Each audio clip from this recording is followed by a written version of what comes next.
लोकसभा चुनाव से ठीक पहले पेट्रोल और डीजल की कीमत कम होने को लेकर लोगों की मिली जुली प्रतिक्रिया देखने को मिली है।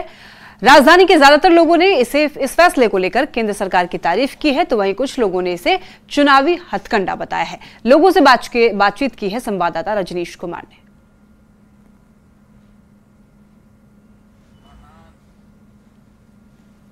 क्या लग रहा है जिस प्रकार से अभी 2 रुपये कम करने का ऐलान किया गया है, इस पर हम लोग का आर्थिक मदद बोझ कम होगा? 2 रुपया होने से उम्मीद थी बहुत अच्छा होगा। चुनाव से पहले चुनाव हो जाएगा। ये भी उम्मीद कर रहे हैं कि चुनाव के बाद बढ़े नहीं। हाँ, उससे बोझ तो हम लोग का अच्छा रहेगा। और कहाँ कहाँ असर दिखेगा इसमें?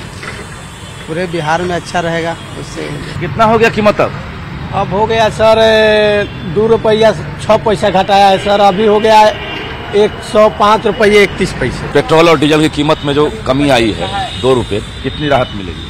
कुछ राहत नहीं मिलेगी, इससे कोई फर्क नहीं पड़ता है। 2 रुपये 4 रुपये में कोई फर्क नहीं पड़ता है। राहत का कोई फायदा नहीं है। वोटिंग इससे कोई फर्क नहीं पड़ा। महंगाई अपने हिसाब से बढ़ती रहेगी। इससे कीमत से आप लोगों को राहत नहीं, कोई राहत नहीं और कोई फर्क नहीं पड़ता है। 2 रुपये से कुछ होने वाला है? 2 रुपया बढ़ता है, 10 रुपया 2 रुपया कम कर दिया तो क्या होगा बताइए? पब्लिक राहत नहीं मिली है। राहत क्या मिलेगा? 2 रुपया 1 रुपया में राहत मिल सकता है राहत पब्लिक। बस में, ऑटो में, सब जगह तो राहत मिलेगी। हाँ, जो बड़ा अमाउंट में तेल लेता है उसको राहत मिलेगी, लेकिन हम लोग क्या 1-2 रुपया से डेली लेने वाला तेल का क्या? महंगाई में तो अभी राहत मिली है, लेकिन कुछ दिनों पहले महंगाई में राहत नहीं थी। अभी चुनाव है तो चुनाव को देख के अपना वोट बैंक बढ़ाने के लिए महंगाई को कम कर दिया गया है। लोगों को झुंझुना दे दिया गया है कि थोड़ा दिन बचा लीजिए, फिर आएंगे सत्ता में तो फिर महंगाई करेंगे। मतलब फिर बढ़ जाने का डर है क्या? बढ़ जाने का डर है ये भैया। जहाँ पेट्रोल मान लीजिए अभी 2 रुपया कम हुआ है, फिर चुनाव जीत जाएंगे, कहेंगे कि अब पेट्रोल दाम बढ़ जाएगा, 4 रुपया बढ़ जाएगा, 6 रुपया बढ़ जाएगा। 2 रुपये कम हुए हैं और पेट्रोल के साथ साथ डीजल में भी राहत मिली है। कैमरामैन दीपक के साथ रजनीश कुमार, न्यूज़ 18 पटना। बीजेपी के राष्ट्रीय प्रवक्ता शाहनवाज हुसैन ने पेट्रोल डीजल के दाम कम किए जाने का इस फैसले का स्वागत करते हुए ये कहा है कि पीएम नरेंद्र मोदी के लोक कल्याण का फैसला है। उन्होंने लोगों के दिल जीतने का काम किया है। ये पेट्रोल डीजल के दाम में 2 रुपए की कमी करके पूरे देश के लोगों का दिल जीतने का काम किया है। ये लोक कल्याण का फैसला है। वो लोक कल्याण के लिए दिन रात जीते हैं और पूरे देश को अपना परिवार मानते हैं, इसलिए उनको कैसे कोई फायदा पहुंचा सकते हैं इस काम में लगते हैं। और आज 2 रुपए कम किए हैं। कई राज्य में वैट भी कम हुआ है, कई राज्य में ज्यादा कम हो जाएगा पेट्रोल डीजल का दाम। सीएम नीतीश कुमार ने आज कृषि ज्ञान वाहनों का लोकार्पण किया, साथ ही 811 करोड़ की 20 योजनाओं का शुभारंभ और शिलान्यास किया। इस दौरान मौके पर डिप्टी सीएम विजय कुमार सिन्हा और शिक्षा मंत्री विजय चौधरी मौजूद रहे। ज्यादा जानकारी दे रहे हैं संवाददाता अमित कुमार। मंत्री नीतीश कुमार जो है वो आज कृषि ज्ञान वाहनों का लोकार्पण किए हैं और ये जो है कार्यक्रम एक अन्य मार्ग स्थित जो है पथ पे हुआ था। और यहाँ देख सकते हैं कि ये जो कृषि ज्ञान वाहन है इसका लोकार्पण मुख्यमंत्री नीतीश कुमार ने किया है। इसके साथ साथ 811 करोड़ की लागत से जो कृषि के क्षेत्र में काम होने हैं उसको लेकर के शिलान्यास और उद्घाटन करने का काम, शुभारंभ करने का काम जो है वो मुख्यमंत्री के द्वारा किया गया है। और ये वाहन जो है वो पूरे बिहार में जाएगी और जाकर के जो कृषि के बढ़ोतरी के लिए जो काम किए जाने हैं, जो कदम उठाए जाने हैं, उसके बारे में विस्तृत तौर पर जानकारी देगी। खुद मुख्यमंत्री जो है वो लोगों को बताएंगे कि कृषि रोड मैप के तहत संचालित ये कृषि वाहन जो है वो रवाना किए गए हैं। और ये पूरे बिहार में इस तरह से कई वाहन जो है उसे घुमाया जाएगा और कृषि के क्षेत्र में बिहार सरकार जो काम कर रही है उसके बारे में जानकारी दी जाएगी। साथ ही साथ कृषि के क्षेत्र में किसान जो है वो कैसे और बेहतर लाभ उठा सकते हैं, कैसे बेहतर उम्दा जो कृषि है वो कर सकते हैं, तो इसकी विस्तृत जानकारी जो है वो दी जाएगी। और 11 करोड़ की लागत से जो है विभिन्न योजनाएं जो है उसका भी आज शुभारंभ जो है और शिलान्यास जो है मुख्यमंत्री ने किया है। तो यहाँ पे डिप्टी सीएम जो है विजय सिन्हा भी आए थे, साथ ही साथ सम्राट चौधरी भी थे, तो तमाम जो सरकार के बड़े नुमाइंदे हैं वो भी मौजूद थे। और इस योजना का कह सकते हैं कि लाभ लोगों को मिल सके, इसको लेकर के आज मुख्यमंत्री ने ये लोकार्पण करने का काम जो है कृषि वाहन का किया है। अमित कुमार, न्यूज़ 18 पटना। आरा में बीपीएससी शिक्षक नियुक्ति परीक्षा की पहली पाली खत्म हो गई। 14 केंद्र पर ली गई परीक्षा में 8,892 परीक्षार्थी शामिल हुए। परीक्षा देकर निकले छात्रों ने कहा कि इस बार की परीक्षा काफी अच्छी रही। जो भी प्रश्न पूछे गए वो आसान थे। छात्रों से बात की संवाददाता चंदन कुमार ने। सेवा आयोग के द्वारा आयोजित शिक्षक नियुक्ति की परीक्षा आज शहर के विभिन्न केंद्रों पर आयोजित की गई है। 8892 परीक्षार्थी भाग लिया। कैसा रहा परीक्षा? पेपर आज का बहुत अच्छा रहा है। पेपर आज का बच्चों का बहुत पढ़ा हुआ ही आया है, मतलब कोई कठिन क्वेश्चन नहीं था? हाँ जी, थोड़ा हार्ड आया था। तो तैयारी थी पहले से? हाँ, तैयारी पहले थी, पढ़ के आए हैं, ऐसी थोड़ी ना है। सीटेट होता है, पहले तो पढ़ के ही पास किया जाता है। वो कैसा रहा पेपर? कैसा रहा? अच्छा था। साइंस थोड़ा टफ था। अच्छा। साइंस और करंट टफ था। मैथ अच्छा था। अच्छा, तैयारी करके आए थे? तैयारी तो करके आए थे, लेकिन तो लगता था कि मतलब क्वेश्चन हार्ड नहीं होगा इस बार?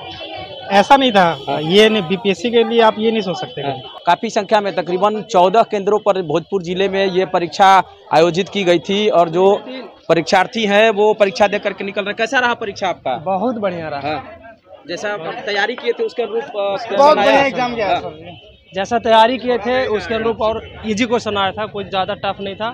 थोड़ा बहुत भी अगर कोई मेहनत किया होगा ना तो 100+ स्कोर कर ले। एकदम खुश है। बिल्कुल। क्या नाम हुआ आपका? सन्नी कुमार। आप बताइए क्या नाम है? मेरा नाम अतुल कुमार पड़ेगा सर। कैसा रहा परीक्षा? पिछले के अपेक्षा क्वेश्चन बहुत आसान थे और बहुत जो कॉम्पिटेटिव लेवल के क्वेश्चन थे। सब्जेक्टिव बहुत कम और मैथ्स और साइंस, मैथ्स का तो बात ही नहीं। मैथ्स में तो बहुत आसान क्वेश्चन था। कुछ समय की पाबंदी की वजह से थोड़ी सी क्वेश्चन छूट गई। समय कम लगा जी। बाकी रिजल्ट आ जाएगा? उम्मीद है? उम्मीद ज्यादा है कि थोड़ा आने की संभावना है। पिछले के तैयारी करके आए थे वो क्वेश्चन आया जी। तो बिल्कुल देखिए, परीक्षार्थी जो है काफ़ी खुश हैं और उनका कहना है कि जिस तरह से तैयारी करके वो लोग आए थे, परीक्षा में जो प्रश्न पूछे गए थे वो बिल्कुल पढ़ाई के अनुरूप पूछे गए थे और इसको लेकर के लोग परीक्षार्थी जो है काफ़ी खुश हैं और धीरे धीरे निकल रहे हैं। आप बताइए कैसा रहा परीक्षा? पेपर कैसा गया? ठीक रहा, पेपर अच्छा था। उम्मीद था कि हल्का होगा? तैयारी जिस तरह से करके आए थे? हाँ, उसी के अकॉर्डिंग है, अच्छा ही था और क्वेश्चन का जो लेवल था बहुत ज़्यादा टफ नहीं था। अच्छा, टफ नहीं था? मैथमेटिक्स वगैरह हाँ इजी था। मेरा सब्जेक्ट मैथमेटिक्स है, इसलिए मुझे मैथ और साइंस थोड़ा इजी लगा है। बाकी देखते हैं। उम्मीद कर सकते हैं? हाँ, उम्मीद तो है, वही सोच के आए भी थे। क्या नाम हुआ? अभिषेक कुमार दुबे। तो देखिए, जो परीक्षार्थी हैं वो परीक्षा केंद्र से बाहर निकल रहे हैं और भोजपुर जिले के 14 परीक्षा केंद्रों पर परीक्षा आयोजित की गई थी। कुछ और परीक्षार्थी हैं मेरे साथ। आप बताइए कैसा रहा परीक्षा? कैसा रहा? Comment please. अभी बहुत टायर्ड हूँ एग्जाम से। क्वेश्चन अच्छा नहीं आया था? कैसा था परीक्षा? कैसा गया? पेपर कैसा रहा? पेपर अच्छा था। मैथ का लेंदी था, थोड़ा सा टाइम ज्यादा लग रहा था। मतलब साइंस जीके वगैरह? साइंस ठीक थी, पिछली बार से सही थी, लेकिन मैथ में थोड़ा टाइम, मैथ भी अच्छी थी, टाइम लग रहा था उसमें। तो आप लोग तैयारी करके आए थे, उसके अकॉर्डिंगली क्वेश्चन था? हाँ, क्वेश्चन मैथ में जैसे मतलब फॉर्मूला बेस्ड था वही था, लेकिन टाइम लग रहा था तो लास्ट में थोड़ा सा जल्दी करना पड़ा। परीक्षा मतलब कुल मिला के अच्छा रहा? ठीक है, अब रिजल्ट पे पता चलेगा ना कैसा है। क्या नाम है आपका? रेखा।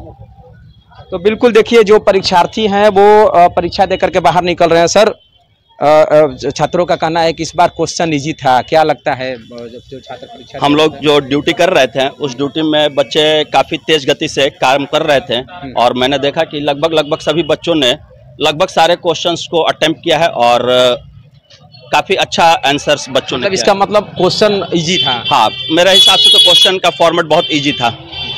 तो बिल्कुल देखिए, जिस तरह से परीक्षार्थियों ने तैयारी की थी उसके अनुरूप साइंस से लेकर जीके और मैथ के क्वेश्चन पूछे गए थे और परीक्षार्थियों ने इसका उत्तर दिया है। हालांकि समय की पाबंदी के चलते कुछ परीक्षार्थियों का ये कहना था कि उनके कुछ क्वेश्चन बच गए हैं जिसका वो आंसर नहीं दे पाए, लेकिन कुल मिलाकर एक तरह से कहे तो परीक्षार्थी जो है बाहर निकलने के बाद साफ तौर पर उन लोगों ने बताया कि इस बार की परीक्षा जो थी वो उन लोगों ने अच्छे से दिया है और क्वेश्चन जो भी पूछे गए थे वो इजी पूछे गए थे और उन लोगों ने इसका उत्तर सही तरीके से दिया है।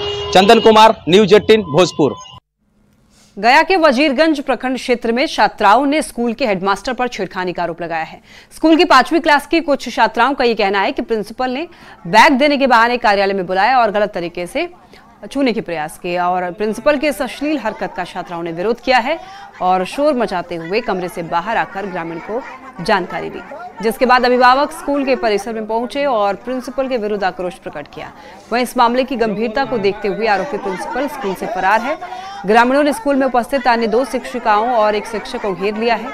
थानाध्यक्ष ने ग्रामीणों को शिक्षक के विरुद्ध कार्रवाई का आश्वासन दिया है और ग्रामीणों को घर भेज दिया गया है, लेकिन शिक्षक के मुताबिक 75% से कम उपस्थिति वाले विद्यार्थी बैग की मांग कर रहे थे और नहीं देने पर हंगामा किया है।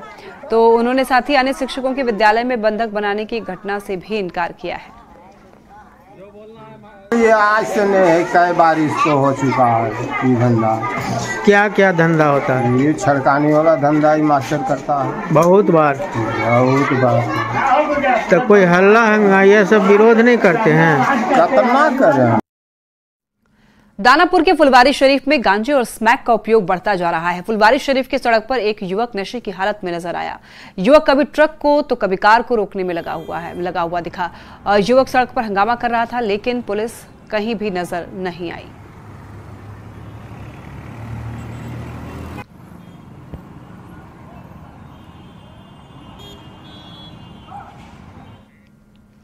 मुजफ्फरपुर में शिक्षा विभाग ने बड़ा एक्शन लिया है। शिक्षा विभाग के अधिकारियों के खिलाफ प्रदर्शन करने वाले 20 शिक्षक के खिलाफ एफआईआर दर्ज की गई है। शिक्षा विभाग के अधिकारियों के खिलाफ आपको बता दें कि लाठी डंडा और गुलदस्ता लेकर के विरोध प्रदर्शन करना 20 नियोजित शिक्षकों को महंगा पड़ गया है। 10 मार्च को शहीद खुदीराम बोस स्मारक स्थल पर शिक्षा विभाग के खिलाफ शिक्षकों ने लाठी डंडा लेकर शिक्षा विभाग के खिलाफ प्रदर्शन किया था। सभी नियोजित शिक्षक ने लाठी डंडे के साथ गुलदस्ता लेकर के शिक्षा विभाग के खिलाफ मोर्चा खोला था। शिक्षकों का कहना था कि जो भ्रष्ट अधिकारी हैं उन्हें लाठी डंडा दिखाया जाएगा और जो अच्छे अधिकारी हैं उन्हें फूल का गुलदस्ता भेंट किया जाएगा। इसके बाद शिक्षा विभाग ने मामले पर संज्ञान लिया और सरकारी काम में बाधा डालने के आरोप में एफआईआर दर्ज की है। जिला कार्यक्रम पदाधिकारी शिक्षा विभाग के द्वारा एक आवेदन दिया गया है, जिसमें 20 शिक्षकों के ऊपर दिनांक 10/3/24 को शहीद खुदीराम बोस स्मारक पर धरना प्रदर्शन देने के विरुद्ध में दिया गया है आवेदन। और इसमें कहा गया है कि सरकारी कार्य में बाधा दिया गया, धमकी दिया गया और न्यूसेंस किया गया। इस आधार पे नगर थाना में कांड दर्ज किया गया है। भारत नेपाल की सीमा के रक्सौल बॉर्डर पर मैत्री पुल को लेकर के कस्टम और एसएसबी के बीच में विवाद पैदा हुआ। जानकारी के मुताबिक विवाद मैत्री पुल पर हेल्प डेस्क लगाने को लेकर शुरू हुआ था, जिसमें कस्टम के साथ स्थानीय लोगों ने भी मैत्री पुल पर हेल्प डेस्क का विरोध किया। विवाद बढ़ता देख भारतीय महावाणिज्य दूतावास से कौंसुल शैलेंद्र कुमार ने आकर के विवाद को शांत किया। मामले को लेकर के एसएसबी और कस्टम के अधिकारी ने मिलकर के सुलझाया इस मामले को और किसी तरह के कंफ्यूजन नहीं होने की भी सलाह दी।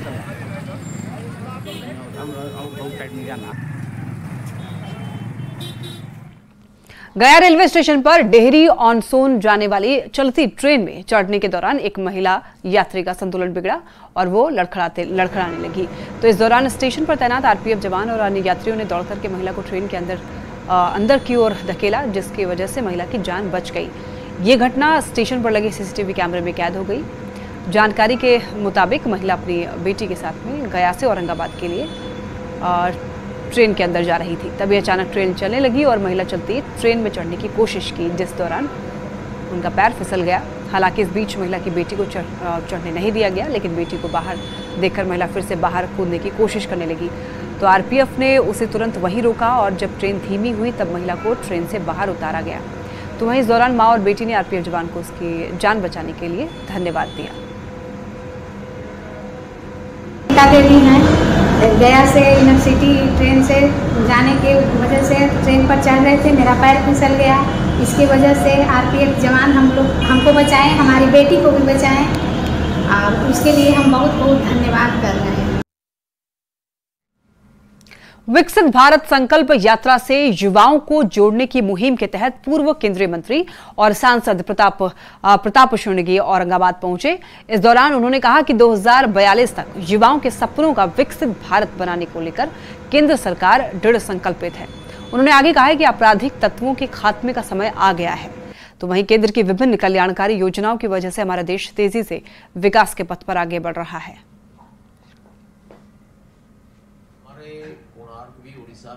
प्रधानमंत्री आवास योजना ग्रामीण के अंतर्गत केंद्र सरकार ने 36 लाख से अधिक लाभार्थियों को पक्का घर पहुंचाया। प्रधानमंत्री आवास योजना शहरी के अंतर्गत 1,12,000 से अधिक लाभार्थियों को पक्का घर मिला है। आयुष्मान भारत योजना के अंतर्गत देश के प्रत्येक गरीब को 5 लाख तक का मुफ्त इलाज सुनिश्चित किया है और इस योजना के अंतर्गत 87 लाख से अधिक लाभार्थियों को बिहार में आयुष्मान कार्ड। कटिहार पुलिस के प्रयास से मंदबुद्धि बालक उसके परिजनों से मिल गए, जिसके बाद परिजनों ने कटिहार पुलिस को थैंक यू कहा है। खगड़िया के अलौली थाना क्षेत्र से एक बालक कई दिनों से लापता था, जिसे कटिहार नगर थाना से उनके परिजनों ने सकुशल बरामद कर लिया है। लड़के के मिलने के बाद उसके पिता ने प्रसन्नता जताई है, खुशी दिखाई है और देसी शराब बनाने वाले गिरोह पर आशंका जताते हुए कहा है कि उसी गिरोह ने उनके बच्चे को गायब किया। तो इसके पीछे वजह बताते हुए उन्होंने कहा है कि उनका बेटा मंदबुद्धि होने के बावजूद भी अक्सर पुलिस का सहयोग करता था और उसके कारण कई बार शराब माफिया भी पकड़े गए थे। इसी वजह से शायद उन्होंने उसे यहां लाकर छोड़ दिया।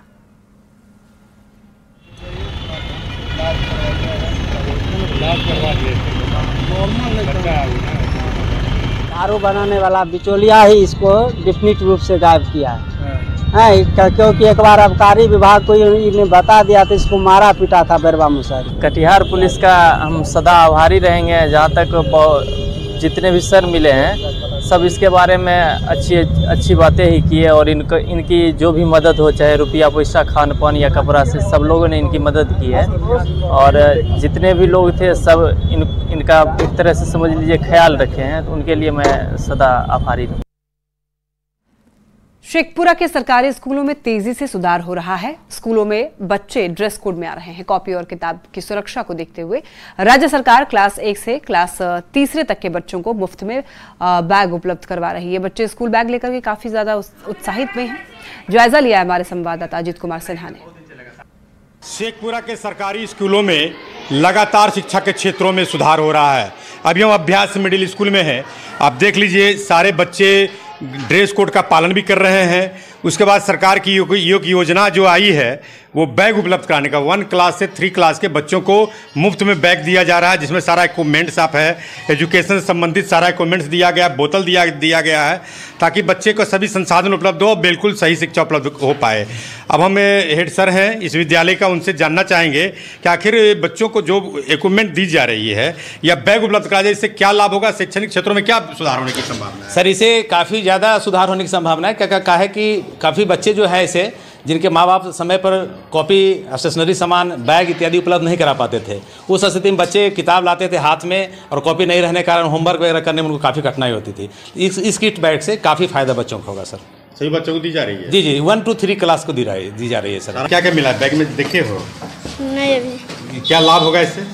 बहुत लाभ होगा। किताब तो अब नहीं फटेगा? नहीं। सब सही ढंग से होगा शिक्षा? यस।